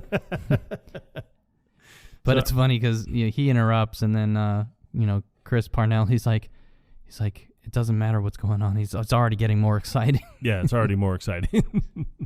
I should probably stop this. Yeah. Well, that's when Jenko comes running out and just tackles him, and they start fighting. And that's when you see Chris Parnell, and he's like, "Yeah, I should probably stop this. It's like I should do do the right something, thing. not just stand here and watch." Yep. Yeah. And then you never really see him do anything, but he does come in with the principal. Eventually, yes. Yeah. He does. But, at one point, Schmidt gets hooked up to the harness, because Peter Pan has to fly, obviously. But, while he's getting hoisted up, Janko, runs and grabs onto his legs. Yeah. And then at one point, he throws fucking fairy dust at him. Yeah. This whole fight scene is hysterical. Yeah. Like trying to describe it does not do it justice. No, it doesn't. So I'm not even going to try. So the principal runs in and he was like, "That's enough. That's enough. You're both expelled. You're both out. Get out of the school." So you know what that means. They broke rule number 1. They're out of Jump Street. Well, what's a guy to do? And you're expecting Ice Cube to really flip his shit. And he's just like, "You're not gonna yell at us?" "Nope. Not gonna berate you, nothing. I think I'll just fire you." Just gonna fire your ass.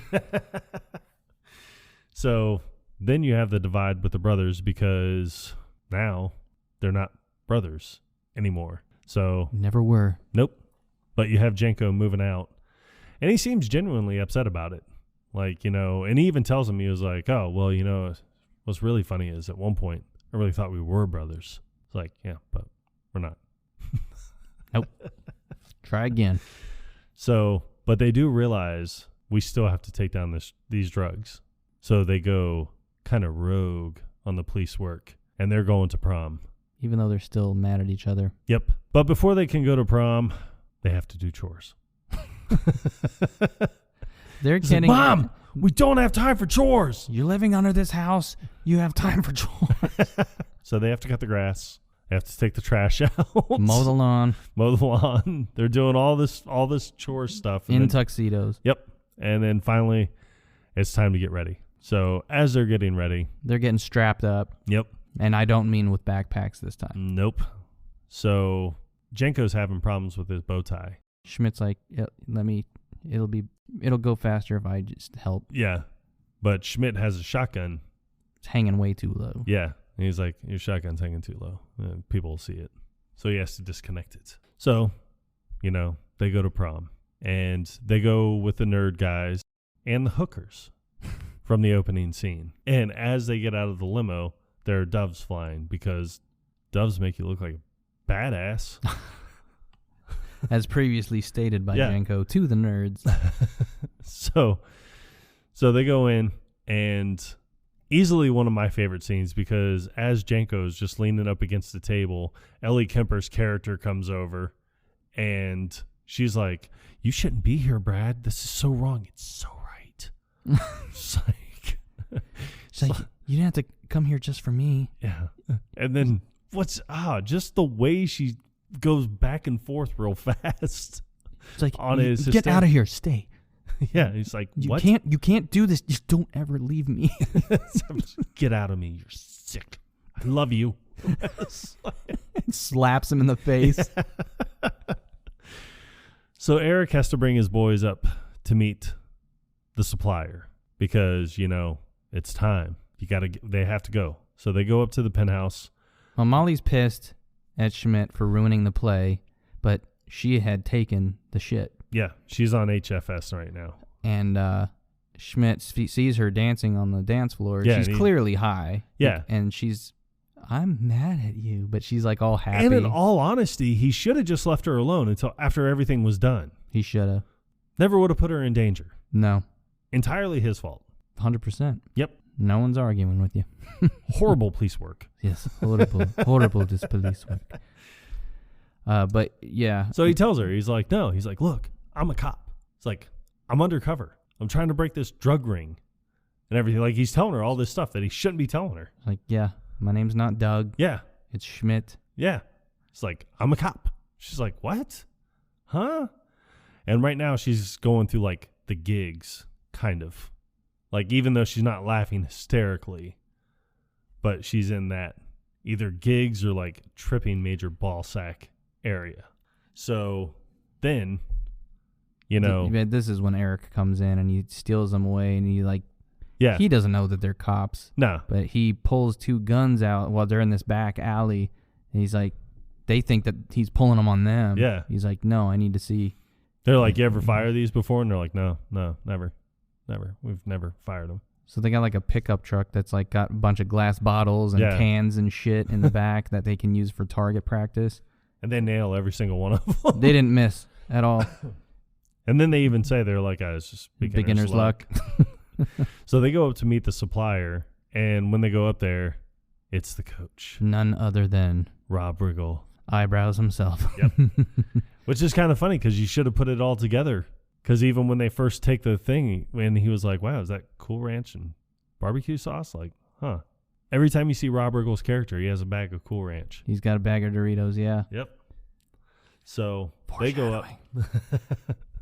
So they go up, meet with him, and he's watching one of the original episodes of 21 Jump Street on the television.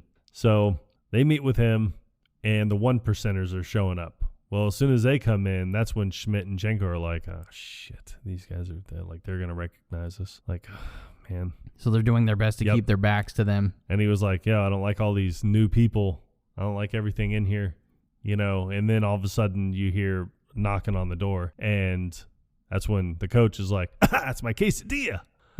Well, it's it's Molly. Well, I like that whole interaction that D-Ray has with Eric. Yeah. He's like, I don't like. He's like, I don't know who these guys are. I don't like new people. And he's like, well, how are you supposed to make any new friends with that kind of attitude? He's like, everybody's a stranger until you actually get to know him. He's like, what the fuck are you talking about? He's like, you're right. Proceed. But I like it when she's at the door because she's just banging on the door, and she was like, you fucking, what is she? I can't remember exactly how she words it. She's like cock. No. Like you cops. dirty fucking cops. And he was like, yeah, did you hear that? She called me a dirty fucking cock. And then she was like, you fucking dickhead narc motherfucker. And he was like, oh, she just called me a nickhead, dark motherfucker. He's like, wow, that's racist.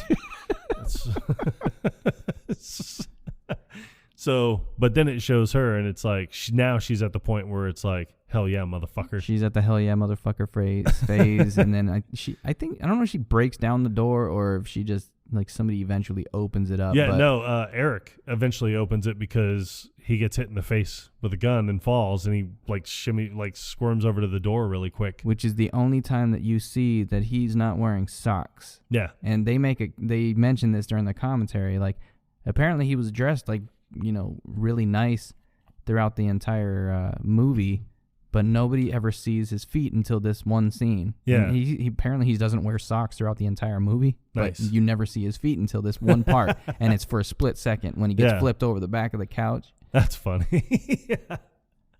So he opens up the door because he's trying to leave, but she just comes busting in.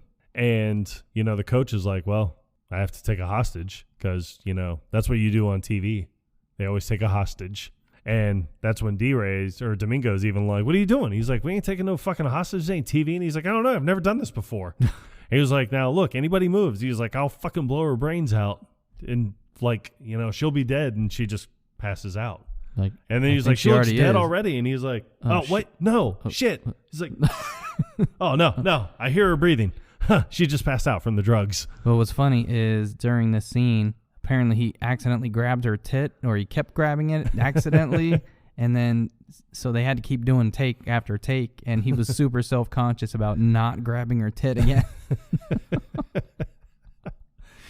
So that's when Domingo orders ZZ Top to come over and kill these 2 cops. So he comes up to them. Yeah, he walks up to them. And he just sits there and he was like, you boys are the dumbest motherfuckers ever. And then he's like, shit. And he rips off a wig, rips off a fake nose, turns on Domingo, and he is like, Tom Hansen, DEA, played by none other than Johnny Depp.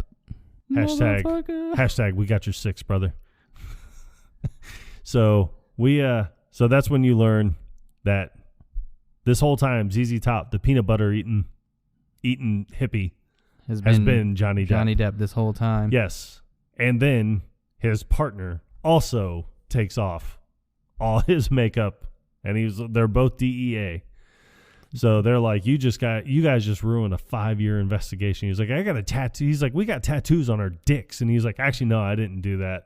He's like, looks tough, though. Yeah. I love how he looks down. Like, looks tough. Yeah.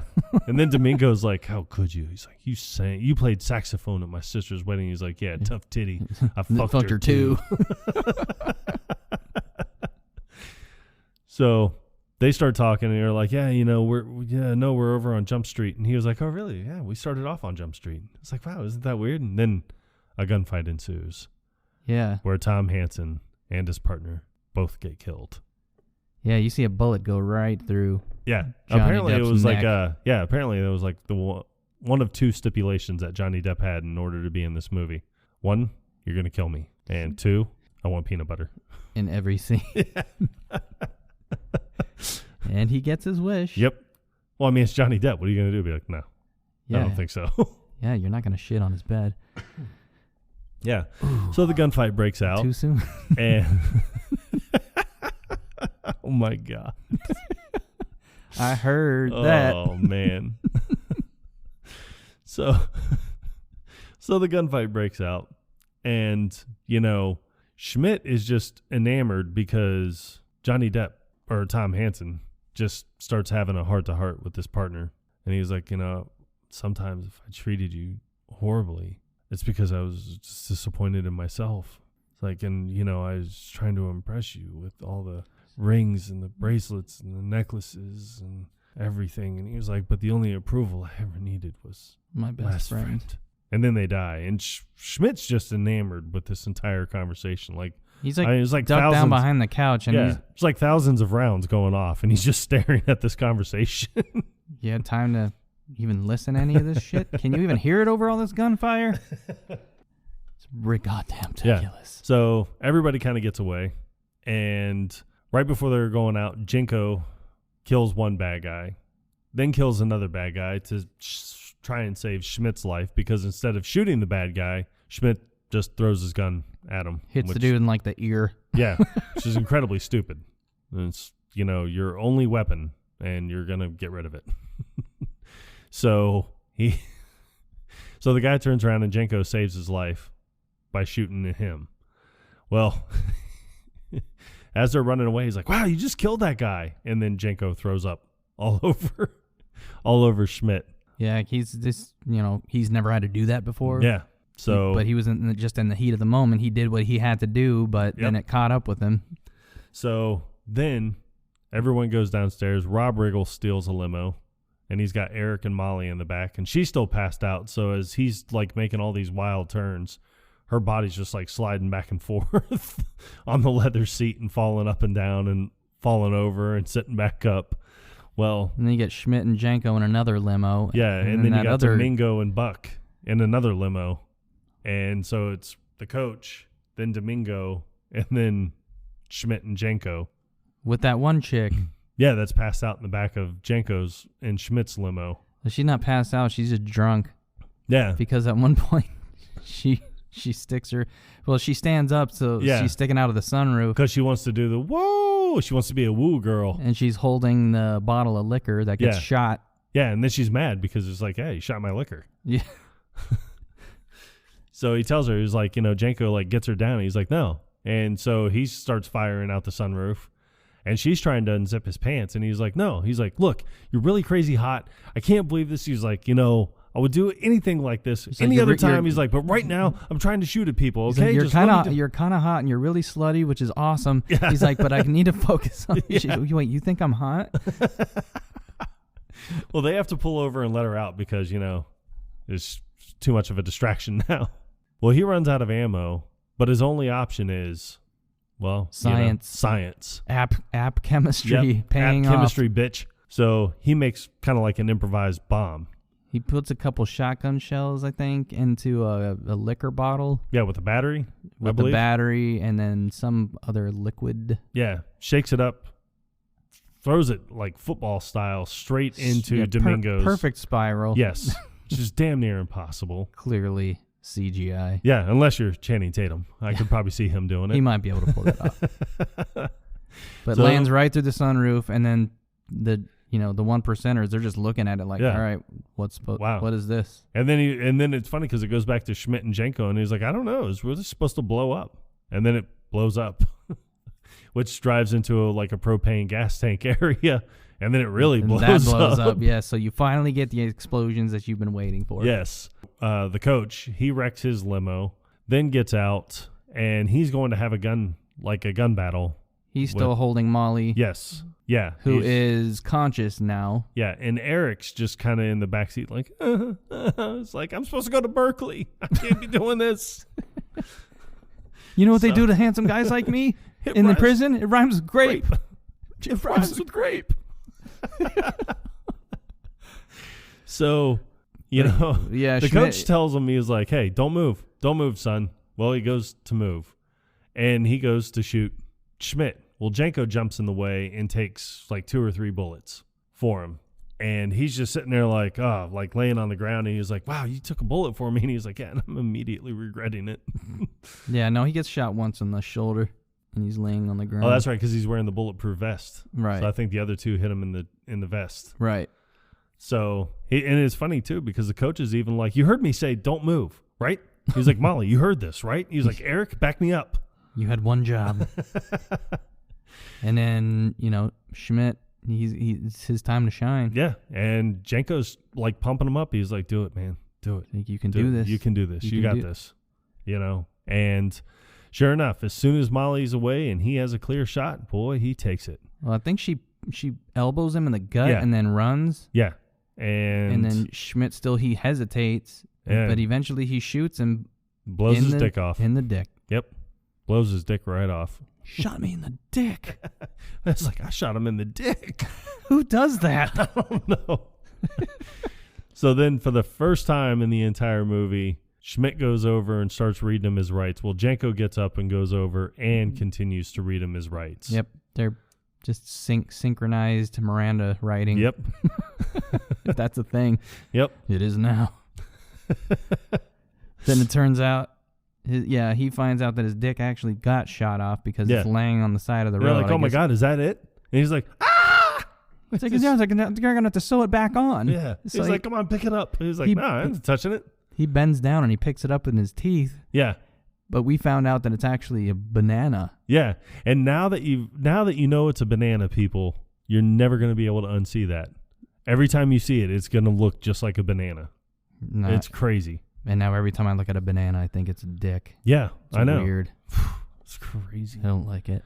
It's Hollywood hypnosis is what it is. So immediately they're best friends. They're brothers again. They go to clean up the crime scene and everything, and everyone's getting bandaged up. And, he says goodbye to Molly. Schmidt has his little moment with Molly where, he goes to shake her hand. Just like he did when they had their little soiree. Yep. Because the first time she goes to kiss him after he asks her to the prom. Yep. He thinks it's inappropriate to kiss her, so he shakes her hand. And once again, he goes for the handshake, and then she grabs him and kisses him. You put her there, partner. She's like, yeah, no. So she kisses him. And that's when you see Jenko in the back, and he's like, that's it, Doug. Good job. You're my boy, Blue. Yeah. You're my boy, Schmidt. You're my boy. Then you see the EMT. Yeah. Who's standing there the whole time. Yeah, he's just like, I'll just come back. He's like, you could have walked away a long time ago, buddy. You're the one that's making this awkward, EMT dude. Read the room. Read the street, brother. Read the street. So anyway, it cuts to the police station. Yes. Everybody sees that they finally won the case, even though they were fired. Yep. But now they apparently have their jobs back because they went rogue and vigilante style. Yeah. And what's great is I love when Jenko walks in he grabs Dakota Johnson and just like bends her down and starts kissing her. And yeah, I mean, because you're just sitting there thinking every time that you see her in the movie, she's so mean, mean to them. She's like, "Oh, hey, how you guys doing? Guess what? Don't care." Yeah. And then you got the other chick. She's like, "Why you over there finger popping each other's assholes?" Ain't nobody finger popping anyone's assholes. What we're doing is getting shit done. But anyway, they find out that their new assignment. Yep. Since you guys love getting high, drinking and fucking anything that moves, we got the perfect assignment for you. It's like you Disneyland. He was like, so close. You two sons of bitches are are going to college. It's like, yes, no. And that, my friends, is 37 Jump Street. Fuck you, podcast. God, I've been waiting 6 times to do that. It feels like 6 times, right? Oh, God, does it ever? It does. It really does. Oh, it really does. All right. So, Mr. Dooch. Uh-huh. We got to tease the next episode, don't we? I got it. Do you? Yep. Bring it on. You lock it up. Wait, she's still in the house? You motorboating son of a bitch. I love syrup. I know everything there is to know about syrup. What do you think? I put some of it in my hair sometimes. I'm feeling a little down. What do you think holds it up? Squirt? Sport? Whatever the fuck, We're there. We're saying the same thing. I think that'll be an easier one to do. Yeah. Oh, way easier. Because we're a lot more familiar with that one, I think. This one here took some time. It took some homework. And in no way is that depressing.